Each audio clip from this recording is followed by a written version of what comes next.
High School Pitchside, brought to you by KFC, Catch, Ping Pong, Water, Powerade, True Shake, Pringles.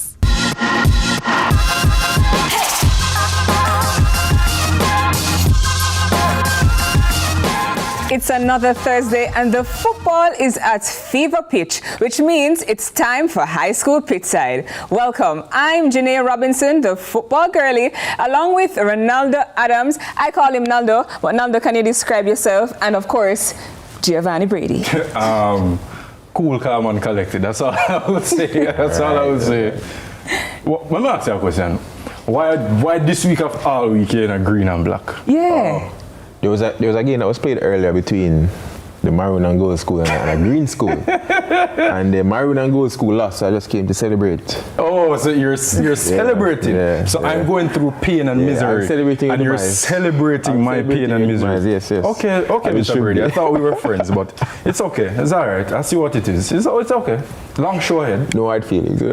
Long show ahead. No worries. All right, CVM takes you closer to your favorite team with world-class broadcasts of SBF all season long. The season is taking shape as we edge closer to the second rounds of both the Costa Cup and the Manning Cup. We focus on Zone A of the Urban Area Tournament. St. Jago and Excelsior are among 8 teams vying for spots in the second round. St. Jago leading with 12 points and Excelsior in second with 9 points. Both teams unbeaten so far. Excelsior with a very impressive 5-1 win over St. George's College on Tuesday. And here's a reminder of how it happened. The football, as we see a few genius moves being made by Kimberly Scott, a man who scored a double for Excelsior in this 5-1 whipping of St. George's College. That was the first of them. And now we're going to see the first of a couple goals from the Marley Williams. Bang! From outside the box, finding the corner. Jordan Knight rooted to the spot. Not able to see it through all those bodies. Again, Kimberly Scott would be involved. This time turning provider. It's a fortuitous deflection comes out to Williams for the second of his 2 goals. And Scott again with some really good hold-up play. Again, unlucky for St. George's College where that deflection ended up, but nothing lucky about that strike from DeMarley Williams. And he was celebrating as Excelsior were soaring at that point, 3-0. That was the first attempt on target for St. George's College. But Excelsior were not done yet. So it was 3-0 at the end of the first half, and early in second half action, St. George's College would find a goal through Demar Wallace. The ball coming in, nice ball coming in from Thompson from the right-hand side, eventually found its way out to Wallace. And that proved the goal for St. George's College, but Scott was back at it again. He scored his second of the contest and he restored the advantage, the 3-goal advantage for Excelsior. Matthew Spence and Demar Wallace tried to make things happen for this St. George's College team as they tried to get back within touching distance. And this one was a good save. While Excelsior were dominant in that game and are looking to secure a playoff spot for the second round, Georges are in a spot of bother. 5th in the group and in danger of missing out on the second round. And guys, when I was at the match, I just felt it for St. George's College, the reputation that they have. I don't know, if I was an old boy, that would just be a hard match to watch. Well, what I would say first is that KC are comfortably the representatives right now from North Street. When you hear North Street now, I don't think Georges will have much to say in that conversation. And they were the football school. Exactly, right? While KC was, KC more focused on the tracks. But I think in every facet of life, there comes a time. Today for me, tomorrow for you. So maybe now is a time where Georges must fully enroll in that rebuilding program, get in some new ballers, start from under 14, build them up to under 16, and have them steadily progress to the Manning Cup level. But I don't think it will be too much of a worry for much longer for Georges, because again, Georges are one of the most, Georges has pedigree when it comes on to football in Jamaica. So I don't think it's much to worry about for right now. I know for a fact I was talking to Coach Bell, and he was saying that this is a sensitive time for the team in general. We know of the passing of Dominic James, and last week, I don't know which match I had, it probably was Wednesday or Thursday, he was saying that all the boys ran to him and hugged him. He had on Dominic's shirt, and he said he retired the number after that. And I'm wondering if that probably affected the psyche of the boys a little bit, even though they probably wouldn't have known Dominic in their time. You just know the Georges tradition.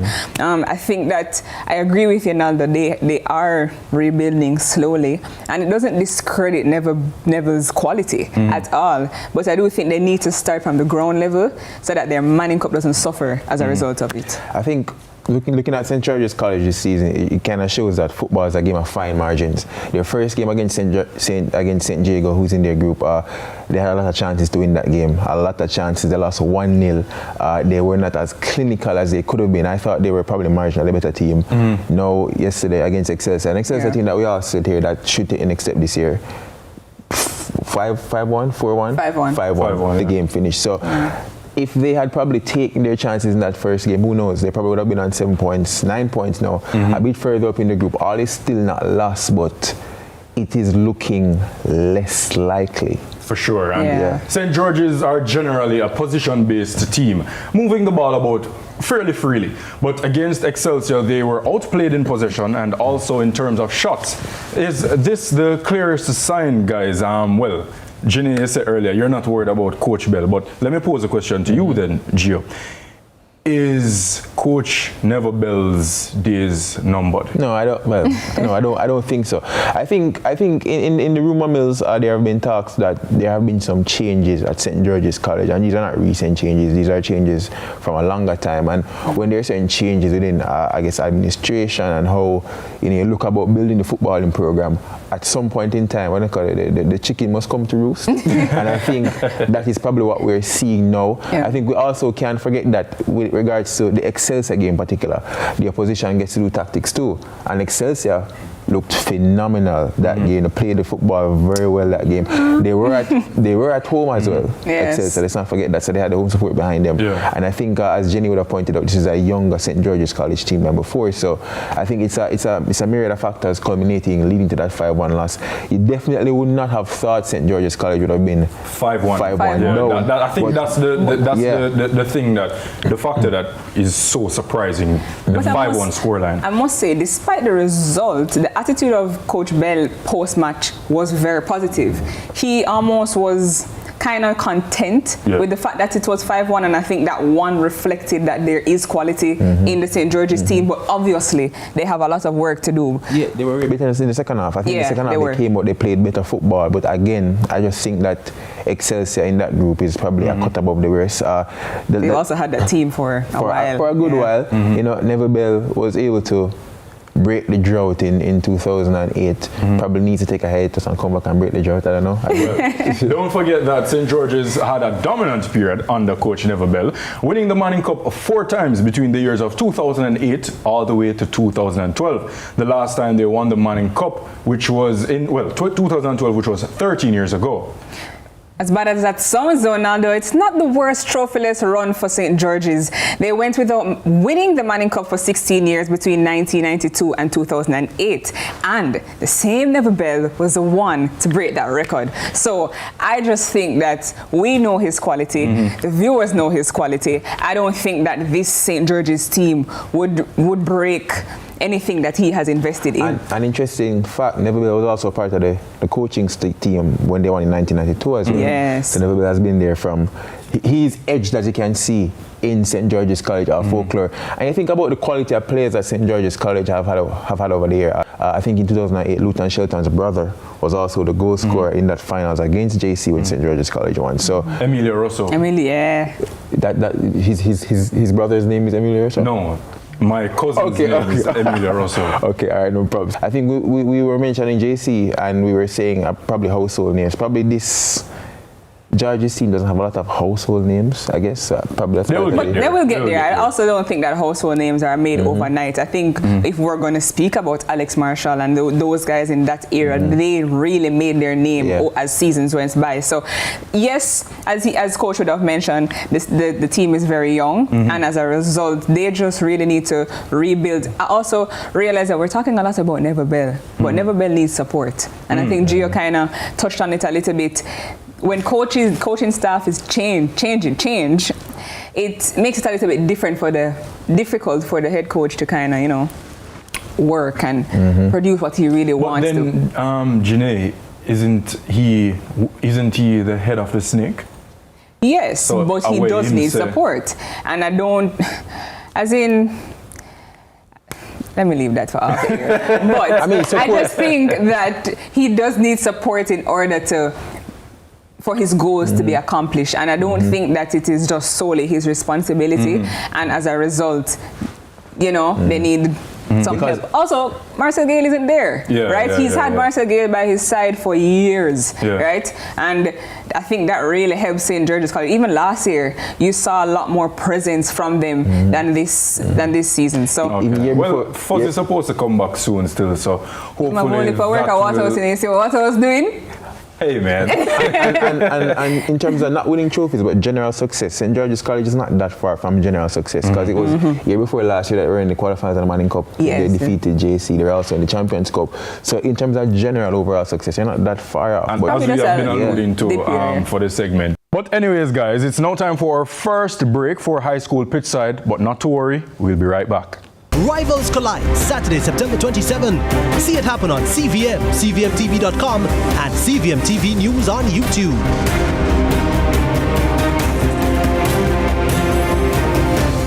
Mommy, I need new shoes, books, so many things for back to school. Back to school pressure is real. Chris and Charles has your back. Get your back to school loan of $1.5 million with reduced processing fees, discounted interest rates, and fast approval. Win a fully loaded backpack for your child. Start school with less stress and more success. Apply today at any branch or visit www.chrisandcharles.com. Conditions apply. Authorized under Section 58(3) of the Betting, Gaming, and Lotteries Act.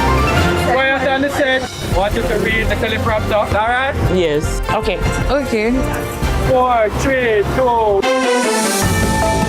2. Welcome to Deposit Insurance in a Minute. Deposit Insurance is a system designed to protect depositors in the event that a bank or other deposit-taking institution fails. It is a key part of a country's financial safety net, ensuring that if something goes wrong, depositors don't lose all their hard-earned money. Big man thing, we never know say them thing exists.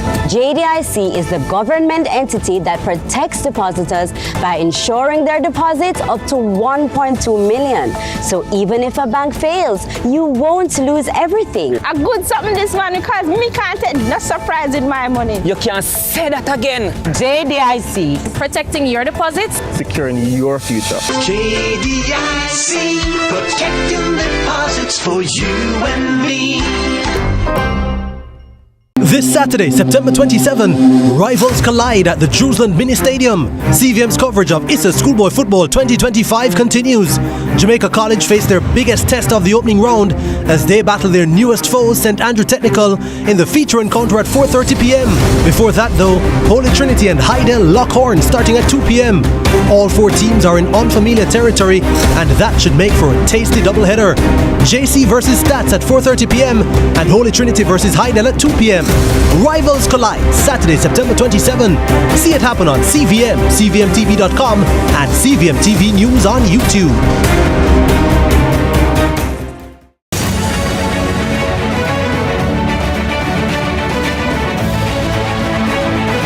Join us next week when we conclude our discussion with Dr. Chambers on his success in the Tourism Enhancement Fund's Special Tourism Innovation Incubator Program and how he has been able to turn his innovative idea into a successful business.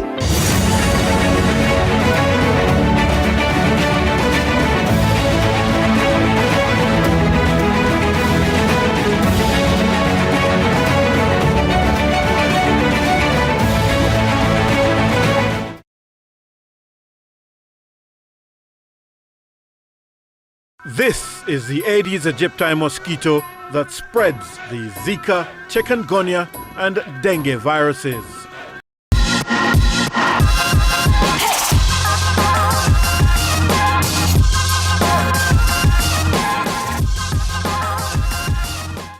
Welcome back to High School Pitchside. Calabar has put in a stellar performance to dismiss Wolmer's 4-1 on Tuesday. It's their second win in 3 matches, which sees them sit third in Zone E, which is led by Mona High on 12 points. Dunoon are in second on 7, and a surprise package with debutants Hillel High, third on 6 points. Let's have a look at their highlights of Calabar versus Wolmer's. And the ball fell to Peyton Larmond, whose strike was true, and slammed it into the bottom corner, and that was a goal inside 1 minute for Calabar. Early lead, and that lead would soon be doubled after some brilliant play down the right side. Inch perfect cross, but it was all about the finish from Kevon Campbell. Truly brilliant. But Wolmer's would try and come back, have an opportunity to strike at goal. That time it was a really good save from Kedar Miller as the strike came in. He was at full stretch, did well to clear it away. Francesco Reed though came down the line, got the ball back towards his captain on the swivel. Kevon Campbell stung the gloves of Yuri Dryden that time. But the score remained 2-0. Not for long, as brilliant play on the right side from Kishan Lewis got the ball into the box, and it fell eventually to Kevon Holloway, who showed great strength, and it was a fantastic strike, rattling the crossbar. But Calabar retained their lead, and they nearly had a 3-goal lead here as the ball, poor defending, and it was in behind for Calabar. Peyton Larmond almost had his second, but couldn't find either corner. Wolmer's would come forward once again. Lewis once again down the right side, played a good ball into the box. It was laid off, and it was a good strike with a very, very good save from Kedar Miller, who was equal to it and equal to pretty much everything this afternoon for Calabar. But the goal would come for Wolmer's. Good work down the right, played back across. The touch was a poor one initially from Daniel Scarlett, but Alex Wright was there in the right place at the right time. Fox in the box to turn it home for 2-1 on the stroke of half time.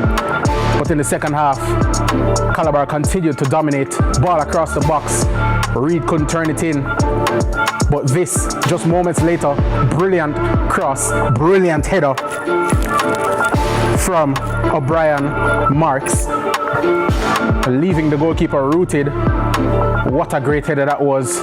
And then the 4th goal, putting the finishing touches on it. Ronaldinho Williams just picking his head up, playing a ball across the box for the substitute ranking. Skip passer challenge, and he got a bit fortunate with the deflection off of Davon Ricketts. But nonetheless, he added the 4th goal for Calabar, and he rounded off what was a quite brilliant performance. Wolmer still had some opportunities towards the end of the game.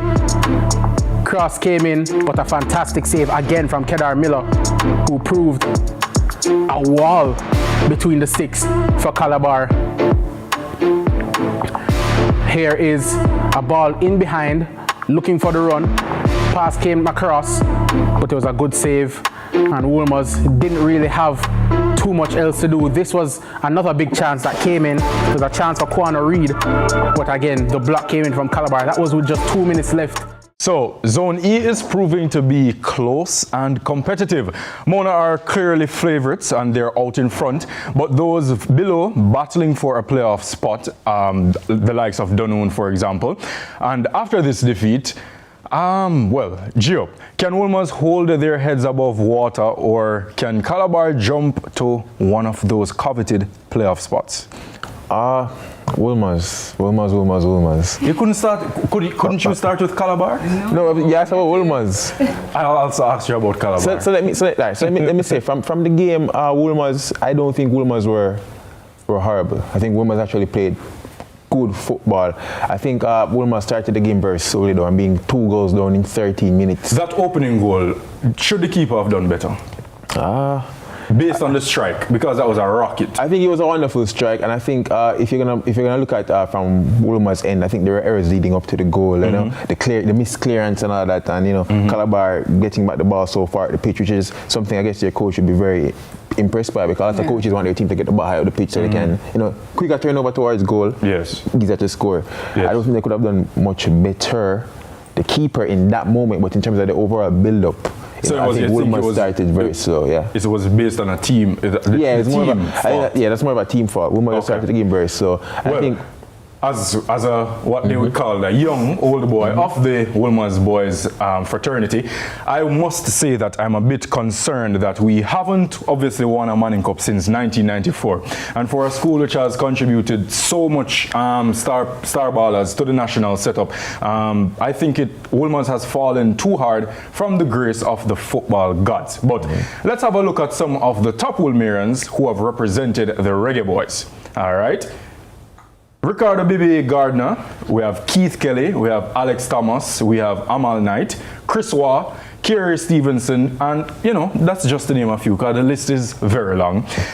Gio, do you think it's a case where Wolmer's is lacking in the department of developing a team and is really just you have a 1 and 2 star baller who are coming from the program, but we can't develop a team? I think in terms of schoolboy football, we see that every school goes through their different seasons. And I think Wolmer's is just going through a period of time now where Wolmer's is not necessarily at the top of the food chain again.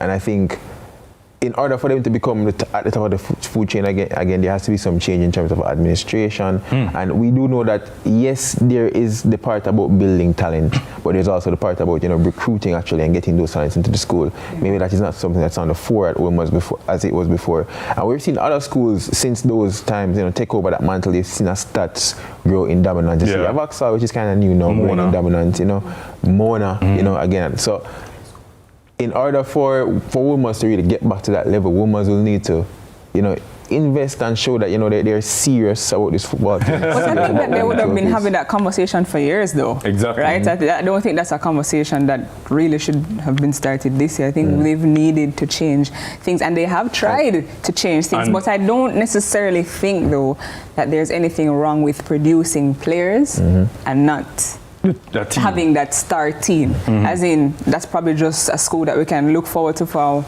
star talent, as in they did play for the Reggae Boys after all. And what I will add to that, please forgive me, my Wolmer's family, but last year, under 16, I don't remember if we went to the final or the semi-final, but they made a deep run in Colts last year. Oh, yes. So I just believe that is only a matter of time. Similar to what we mentioned with St. George's College, whereas it will take a little while to build from the ground level and get those boys developed and progress steadily. Another thing that I would like to maybe see, I don't know how possible this may be, but a lot of people may not be aware that Vassal Reynolds was at Wolmer's at a point. He was a teacher there, right? So I want to know how difficult or how easy it can be for take him from North Street and bring him back to Eros Circle. But he won the Champions Cup previously, and I'm sure Wolmer's still has a place in his heart. Nando, you can continue to dream. For your information, Ronaldo, Ricardo Bibi Gardner was on that team as a 14-year-old, and happy birthday, Ricardo. Others included were Carlington Puppy Dog Clark and Paul Prendergast, who represented Jamaica at the youth level. Well, I mean, listen, things and times, you know. Change. What it's now? It would be what, 30 years? I think about, 31, because we're in 2025. But hey, I'm due some sons in the not too distant future, so maybe by the next 15 to 20 years, all my little young Adams, they will carry the Wolmer's team back to the glory days. So I am not worried. I have a plan, and a few of my friends, we have a little plan going, so not to worry. Not to worry. We'll be producing a lot of Lamine Yamals and Kylian Mbappe's and Kaim Dixon's. I'm so glad that we have this on record. So not to worry. Just give it a little time. Rivals collide Saturday, September 27. See it happen on CVM, CVMTV.com, and CVM TV News on YouTube.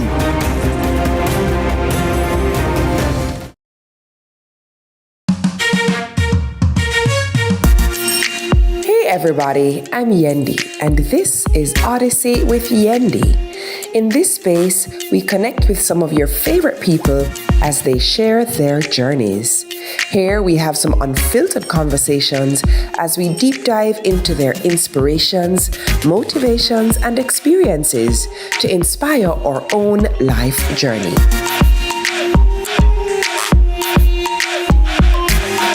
Odyssey with Yendi, brought to you by Grace, Singer, and IslandNet Services.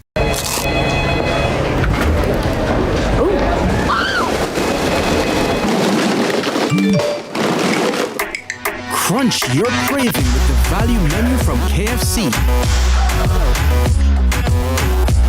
With combos starting at just $620. KFC, it's finger licking good.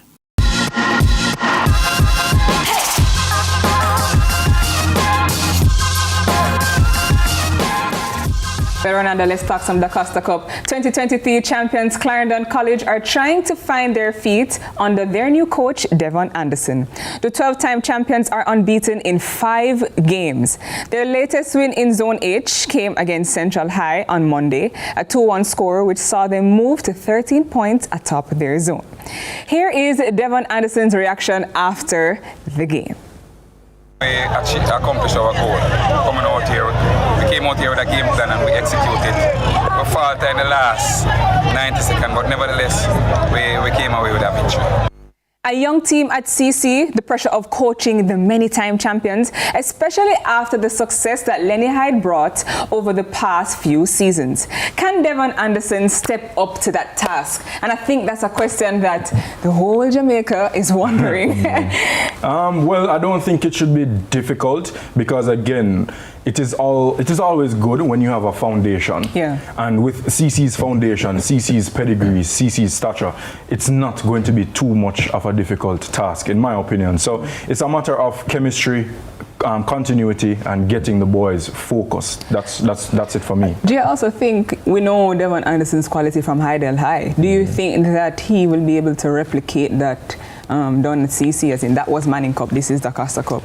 I think he'll be able to replicate it at CC eventually. I don't see Clarendon College winning the Manning Cup this year. No, for this year, the DaCosta Cup. Sorry, the DaCosta Cup. This year, I think this year is probably definitely out. But next year or the year after. And I think the whole staff at Clarendon College has made improvements because I think a few years ago we had went there and their field, they never had a field because they never used to play their home games at Clarendon College. I think they've seen somebody that they now have their own field there, so there are improvements being made to the program. You know, imagine a program like Clarendon College making improvements. You know? Yeah, right. So there are improvements being made there. Devon, this is his first season back there, and I think they have a pretty young team. They're kind of rebuilding. They're trying to get back to where they were before. So I don't see Clarendon College winning this year. I don't even think they're the best team in Clarendon this year. Well. You go down and look a rabbit hole. You have to go pick up that. We're gonna have to pick up. If you watch the game against Central, right? I think Central could have beat Clarendon College. I think what got into Central though was that thing of when you're a quote-unquote smaller team. Even though Central is a team that is growing, you know, but definitely smaller than CC. And when you face a giant, it's like you're playing the team from. So even though there is no Kaheem Dixon, when you go on the field, it's like it's not playing spiritually because you're used to that level of quality. I think that's what got into Central. But I think if you watch that game, Central could have won. All right, that's true. But guess what? Did you watch the game? It's time for another break on High School Pitchside. We'll be right back.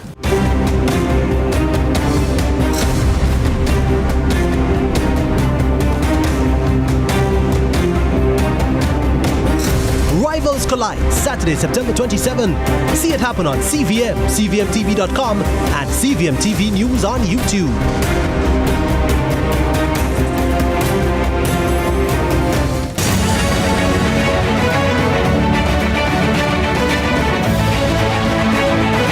Join us next week when we conclude our discussion with Dr. Chambers on his success in the Tourism Enhancement Fund's Special Tourism Innovation Incubator Program and how he has been able to turn his innovative idea into a successful business.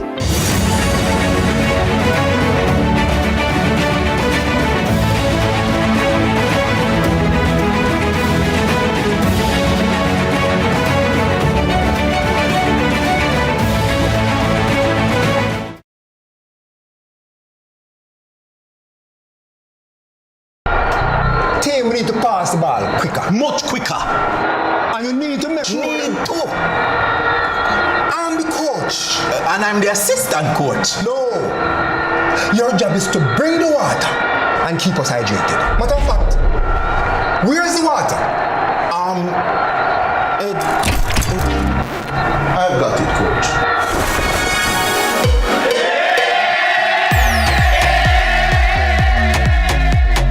Start your journey with a Jane Bank Small Business Loan with small business loans with as little as $10,000 and up to $4 million. The time is 8:30.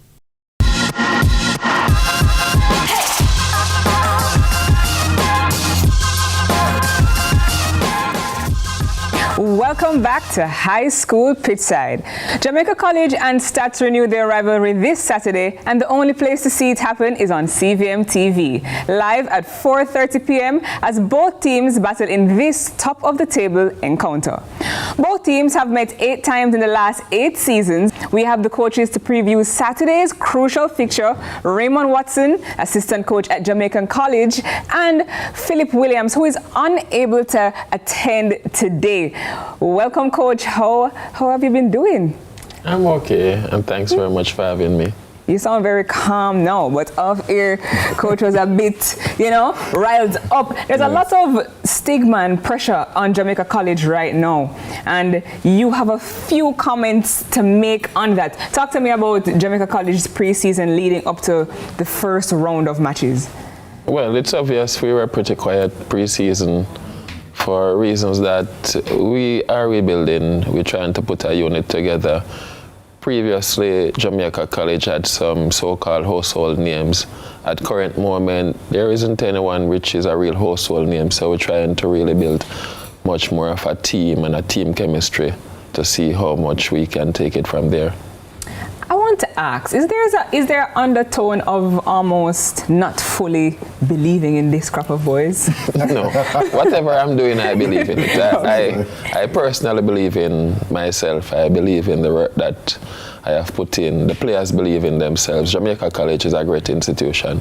There is self-confidence and belief right at the gate at Jamaica College. So there is belief. However, we are rebuilding the program and we just want to take it step by step, stride by stride. We have a lot of youngsters in the program. The last game we had like a few 13 and 14-year-olds on the pitch, so we're really trying to take it step by step. Well, we know that Staths has become one of Manning Cup's most frequent fixtures, well, Staths and JC. Does this make it any easier given that both teams have become somewhat familiar with one another? No, it isn't easy. And Jamaica College, the historical thing between Jamaica College and St. Andrew Technical will never make it easy. Yeah. Myself and Coach Philip Williams, we go a long way back from my days at my alma mater, so we had some clashes there. And coming into Jamaica College, I think we have met one time. Controversial game, of course, but this time I can tell you, Philip, there'll be no penalties, so you won't have to worry. Well, it's on camera. Well, Coach, I want to know what specifically makes this matchup unique. Another year of Jamaica College, St. Andrew Technical, and as I said, Philip, don't worry, no penalties this time around. So we'll get a result. Definitely, I'm hoping that it goes in favor of Jamaica College. It's also early in the season, and the organizers have somewhat changed the format of the competition. So I am hoping that, and throw Vauxhall into the mix. Vauxhall is right there now. So I am pretty glad now that the favorite tags are Staths and Vauxhall. We are basically trying to fill the third slot. Yeah, Coach, I just want to ask you this. There have many teams, JC, St. Andrew Technical over the years, and we've got the quality of players, especially the 2019 team, which had Warner Brown and Shamar Daly as the two key men for St. Andrew Technical that season. On the flip side, Duncan McKenzie, Shanil Thomas, Philan Lawrence. As it relates to quality of the Jamaica College team, how would you rate it compared to past teams? Even though you're building this Jamaica team probably is this Jamaica team definitely, when you talk about household names, we don't have it right now, and I think what we're trying to do because we don't have that star player. We're trying to just work as a team, and we have more youngsters than previous years before, so we're really trying to focus on the team effort. And as it relates to mentality, I know that as an athlete, when you see a team that you would have played many times and you can't get the better of them, it's either two things. You don't want to play them, you don't want to see them again, or it's an opportunity for St. Andrew Technical to rise to the occasion. Likewise, JC is a case that the boys may approach this match as something that they probably get complacent, because the issue show that we are better than you, St. Andrew Technical. But I know as from a coaching standpoint, how do you see it for your players mentally? Personally, I like tough games. I like hard games. I live for them. That brings out the passion in me. So I think it's more a question to Philip, my good friend, and my sports master friend, Conrad Amali. We go a long way back. I think the question is for them not wanting to see me. I love seeing them.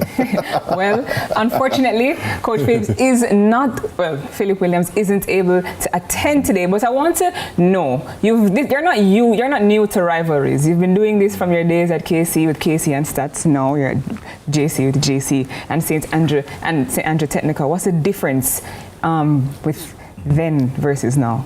There isn't much difference, because you're actually meeting the same technical team at St. Andrew Technical. They don't change pretty much in terms of style of play, aggressiveness, quality. You mentioned Warner Brown, who is real quality player. So there isn't much that has changed, and as I said before, St. Andrew Technical should or may have returned most of their team from last season. And the mentality, like KC, JC, wanting to win, it's the same thing. Yes, so nothing will change. And going out there after 90 minutes, again, nothing will change. Jamaica College should be on top. You spoke about the new format in the Manning Cup for the first round. No return games with the top 4 teams playing a round robin. How has that affected Jamaica College? To clarify, you can have return games if you're in the top 4. In top 4. And my aim is to be in the top 3. Looking at the group, St. Andrew Technical, Vauxhall, those are the top teams for me. So my aim is to get some points off them. Hopefully we'll win on Saturday, and then we'll deal with whatever comes after. So we definitely want the return game, definitely looking to have St. Andrew Technical and Vauxhall come up by Jamaica College, and then we'll take it from there. What would you define as a successful season? Nothing else than winning. So you have a hard task ahead of you? No, not a hard task. It's just nature to win. Does that make you guys the favorites to win, though? No, you can't be the favorite when you have the defending champions. You have the team that went to the semi-finals, and the team that went to the semi-finals beat us. Defending champions beat them. You have St. Andrew Technical, perennial rivals, and then Vauxhall is now. Then you look at in the St. Catherine group, you see St. Jago doing pretty well. So we can't be the favorites. Well, viewers, the excitement is building, and I can't wait to see this match on Saturday. Join us right here on CVM TV to see which of these coaches will be the happier of the two. JC versus Staths, Saturday at 4:30 p.m. Before that, Heidel and Holy Trinity play at 2 p.m. in the doubleheader live from Jerusalem Mini Stadium.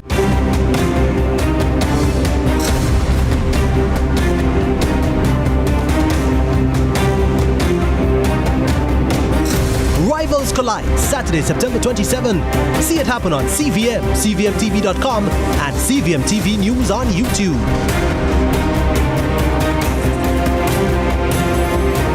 Crispy, creamy, what a catch, so tasty. What a catch, with a caramel center. What a catch, and so much chocolate, ooh yeah. First it's crispy, then it's creamy, with so much chocolate, smooth and milky. And when you go a little deeper, you find caramel, ooh yeah. What a catch, oh, what a catch, you know we love you. What a catch, oh.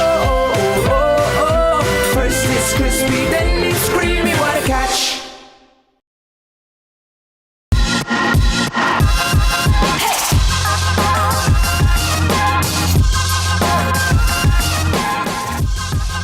Welcome back to High School Pitchside, and it's time for the Power Aid Team Talk. St. Andrew Technical High School, otherwise known as Staths, have been serious competitors for the Issa Manning Cup in recent years.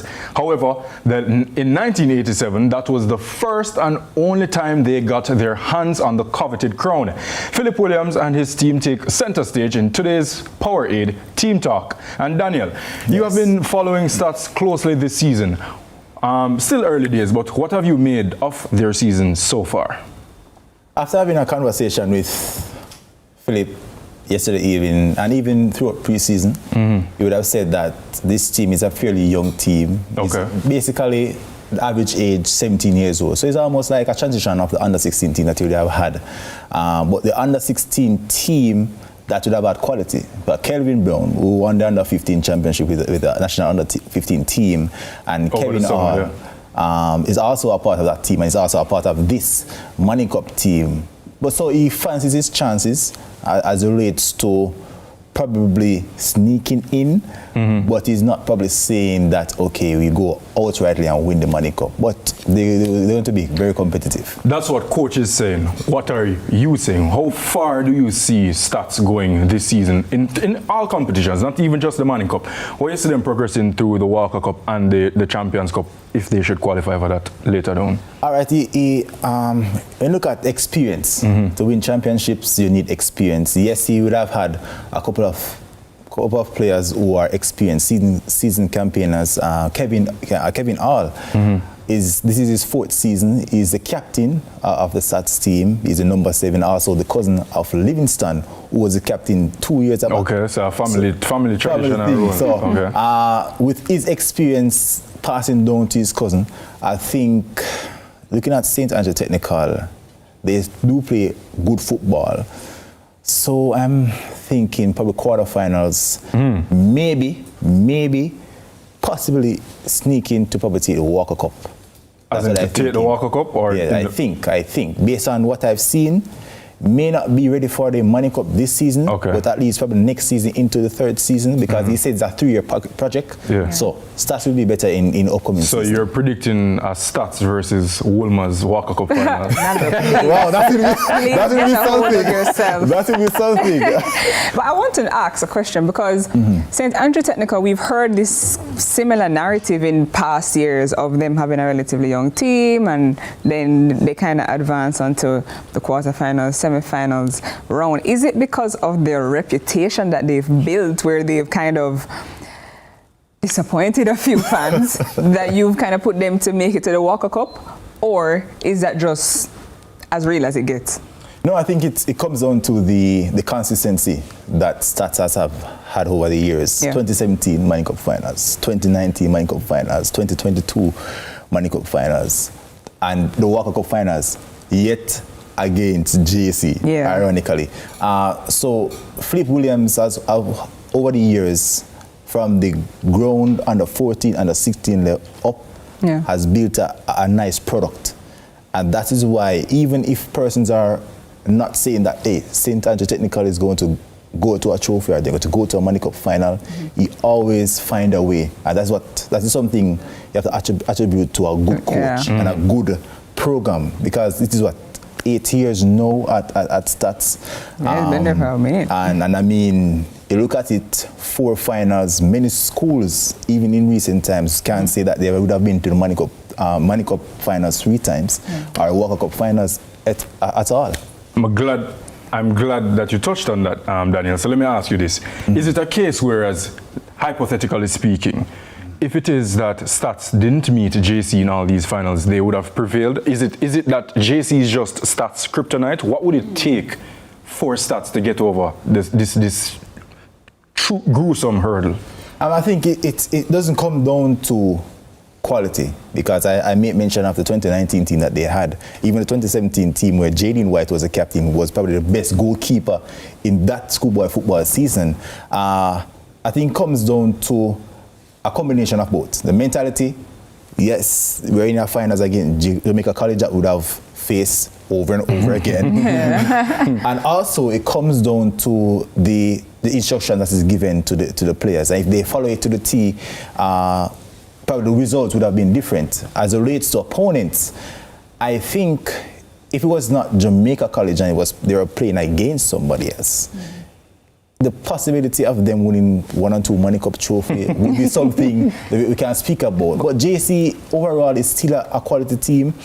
They too would have had a lot of quality throughout the years consistently.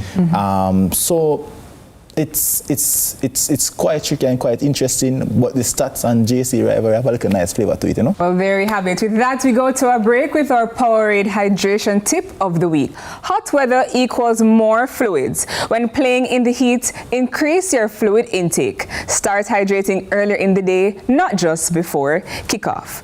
Coming up next is history class, which is part 2 of Jordan Ford's interview with Coach Sean Fraser.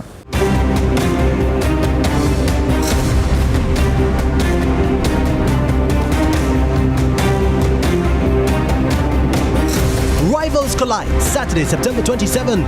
See it happen on CVM, CVMTV.com, and CVM TV News on YouTube.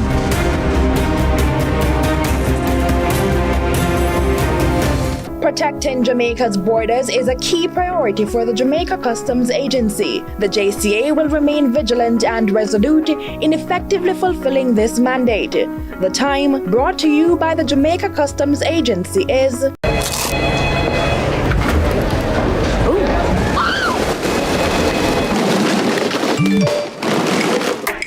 Crunch your craving with the value menu from KFC. With combos starting at just $620. KFC, it's finger licking good.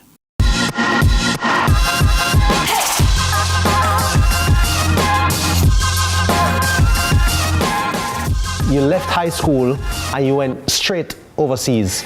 Yeah, I left Clarendon College with a year and a half to go. I got a contract. I went to Harbourview first, playing Premier League. I won the Premier League with Harbourview.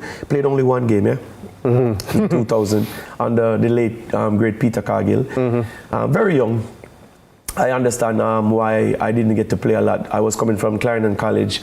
I ended up to go to Harbourview. After winning the Premier League, this very next year, I asked them for a loan because I was still going to school, but at the time, I wanted to play Premier League because I saw my own future. The Lord, I wouldn't say that I am a prophet or whatever, but it was revealed to me what I should do. I wanted to be a pilot. Let me first say that, but I was scared of heights, so I know that would never work out. So, why? First prerequisite, by the way, of being a pilot. You can't be afraid of heights. Yeah, man, I'm very, very scared of heights. People don't know that, but yeah. So I asked for a loan. Horace Reed took me into Hazard at the time, now which is now Portmore United. I played some games, and from there I got into the national team, senior level at that. Then went back to Harbourview on loan, and from then I went to Iceland, tore my groin, had to come back to Jamaica. I played for a team called Keflavik. In fact, I didn't even represent them one time. Actually, I was supposed to play. I was in the starting lineup the day before the game, and when I woke up in the morning, I just couldn't move. Yeah. Because I wasn't used to the 6 months night and the 6 month sun. It was difficult. Iceland is like that, and it's extremely cold. The name Iceland is really it's real. Yeah, man. It's not just for show. No. Trust me, Iceland. And it's funny because, of course, we had an Icelandic coach in Heimir Hallgrimsson recently, and many people thought when a couple of players went to Iceland because of the link with Hallgrimsson, probably didn't remember you actually signed with a club in Iceland. No, nobody. So what happened after that? So I came back to Jamaica. I played 2 years with Harbourview. Scored my last season. I scored 11 goals. We went to the semi-final. We lost to Tivoli in the semi-final. My contract was running out in 2 or 3 months. The club asked me to sign, and I said I was going to take a chance with my career. I went over New York in the Bronx League. Was playing with Jeremy New, Daniel Shaw, Donald Stewart. A couple of us from Harbourview were playing because this is what we do. We don't get paid over the summer holidays. So we had to go and look that money to make sure that we could still maintain our families. When I went overseas, I played 1 game for a team called JC. It was JC at the time because why they call themselves JC is because the owner of the team used to go to Jamaica College. Jamaica College is my rivalry forever, no matter what. So I respect them on what they do. But I didn't want to play for the team when he told me it was JC. I was like, yo, I want to done school, this is a big man football or whatever. So I played for them. I scored like a hat-trick that day. There was this guy by the name of John Mackincloss. That's his name, weird name, from Iceland. He's a FIFA agent, I didn't know. So he was pointed at me after the game, and he said that, hey, come here. So I was with Jermaine, and Jermaine said, don't go, fire in there, nobody kidnap you. So I said, well, follow me, go over there. And me and him walked to the fence, and the guy was like, why are you guys acting scared? And he was like, hey, we don't take any chances. Anyway, he popped out his FIFA agent badge, and he showed me, and both of us went there right away and started to talk to him. And he told me that, hey, I like the way you play, how old are you? And I said, I was 17 and a half, going 18. And he said, hey, I can do something for you. I said, well, I'm still underage. I'm going to let you contact my dad and my mom. And at the time, they were in Jamaica. I was staying with my grandma, which is my mom's mom. And they contacted her. She contacted my mom. And they made a deal together. And I went to Iceland. That's why I got to Iceland. And when I lost the contract, he was like, what happened? And he was like extremely sad because he was supposed to be paid. He couldn't be paid because the contract was terminated. He left me for about a year and a half. Didn't contact me. He was upset with me because of an injury, which I couldn't prevent. That's life. There was this guy by the name of Rob Ferguson. Never forget him. He reached out to me and he said, there's a trial going on. And listen to this story. This is very genuine. There's a trial going on in Miami FC. They were forming a new team, which was owned by Romario, Taffarel, and I think it was Cafu. Yeah. So when I saw the trial, I said to the agent, can you buy the ticket? And he said, yes, I can buy the ticket, but who's going to pay for the room? I said, don't worry about the room. My mom and my dad will take care of the room. At the time, my mom and my dad had no money. I was just about to say. Nothing at all. And when he got me the trial, I went to my girlfriend, which is now my wife, and I said to her, I need some money because I have to get a room. She said, I'm not working, I'm going to UTech. Where must I get money from? I said to her, hey, your mommy must have money. I asked her, mommy, I can't go to my mommy and ask my money for my boyfriend. So she was there and she pondering, and I don't know how she worked it out. She gave me $50 US. No, I am traveling. And this is probably the only lie I've ever told my mom or my dad. And if my dad is watching, my mom is with Jesus, but if my dad is watching right now, I can apologize to him because, trust me, this is difficult. Yeah, he'll forgive you. When I got that $50 and I said to them, they said, where are you staying? I Googled a hotel close to the field. The field was Tropical Park in Miami, Florida. And I saw a Sheraton hotel. And daddy said, I'm putting up a Sheraton? And I said, yeah, man, daddy, I'm good. No, Jordan, I'm telling you, I don't know what I was going to do or what would happen, but God has made a way. When I got on that plane, I had 4 bun in my suitcase, 3 cheese that I looked at every minute because I didn't want to be squeezed, 2 tin of bully beef, and a shorty bread.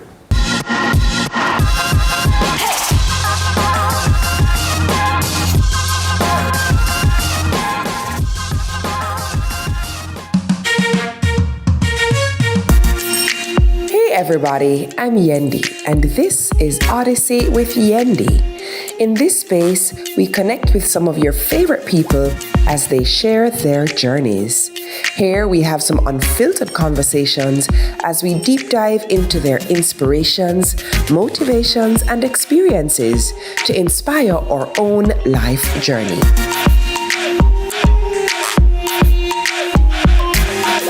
Odyssey with Yendi.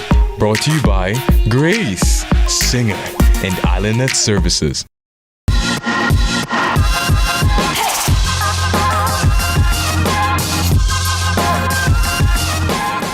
Welcome back to High School Pitchside. It's now time to go to the hot topic in our debate segment. And of course, you see we're donning our blazers this week, so trust me, business this week. All right. So Tuesday's game between Wolmer's boys and Calabar High School, which kicked off at 1 p.m. in the afternoon.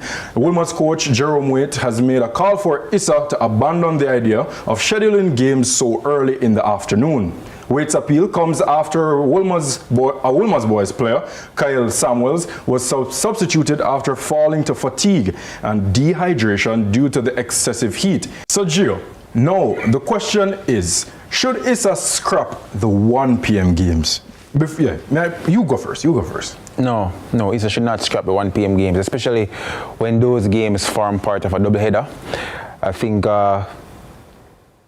these are, because it comes to a bigger picture in terms of if you scrap the 1 p.m. game, right, and you start, you're having a doubleheader, you start at 3, that game ends at 5, the other game starts at 5:30, goes up to like probably 7:30, looking at Bud Light, you know. I think that's why Issa has the games in the days, because probably not all the facilities that are hosting schoolboy football matches have the ability to have games played at night. I think what happened to the young man, Mr. Waite's player, is unfortunate, but I think what Issa can do is that they can probably introduce more regular water breaks. You see that in European football, where if the place is too hot and they have day games, they introduce water breaks to kind of get the players to, you know, take in some hydration around the 30-minute mark and get back up to speed and so on.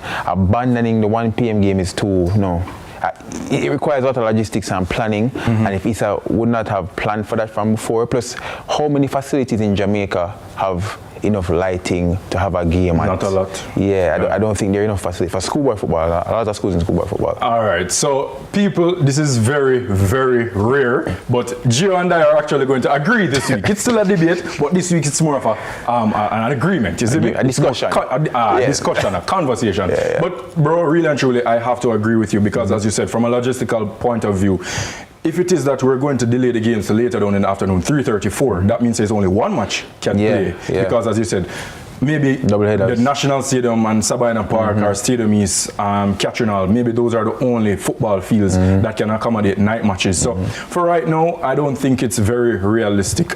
Credit to Coach Waite, I am sure he's looking out for the best interest of his players and by extension, all the players in schoolboy football. But I don't think that is realistic at this point. However, we can of course work on some solutions, because wherever there are problems, solutions must follow. And I think there are a lot of solutions that can solve. Yeah, as you mentioned, the water break, that is one thing, but what I would even go a step closer, proper pre-match hydration, so how you condition your body, how you condition your mind, and of course Powerade is always there, you don't know, big up Powerade. So drink up your Powerade, maintain your fluids, drink water, and again, I don't want to victim blame, but not a lot of our young athletes are taking care of their bodies as it is necessary for high-level activities.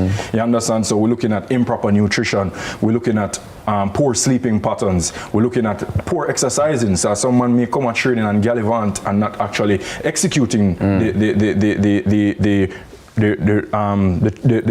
routines that the coaches may set out. So I don't think it's black and white. This can be a cause of several things. It must just be the heat. You get what I'm saying? What Issa, I think in Coach Waite's situation, I'm assuming he came out and he mentioned Issa. I'm assuming part of the reason he probably mentioned Issa, probably he knows what he's done on his side, the back end, and probably in his mind, or probably he can confirm that the player would have followed all the necessary protocols, and he thinks that this is just because of the condition, just because that's not impossible. But I think Issa needs to, I don't know, is there like fitness tests done by Issa in school football to ensure that players are? Yeah, so it's just those type of things that probably Issa itself needs to put into place. I think there are a lot of, I don't think this is a solution that is, or I don't think this is a problem rather that has no solution. This is a problem that I think can be easily remedied. On the bright side, I'm just very happy that the Wolmer and Mr. Samuels, he is healthy. I went on his social media, saw him we are laughing. No, because we mentioned Wolmer so often today. I was just wondering. That's a Wolmer's episode. I want to hear man 1 Euro circle, but I'm glad for Sister he's in good spirits. He's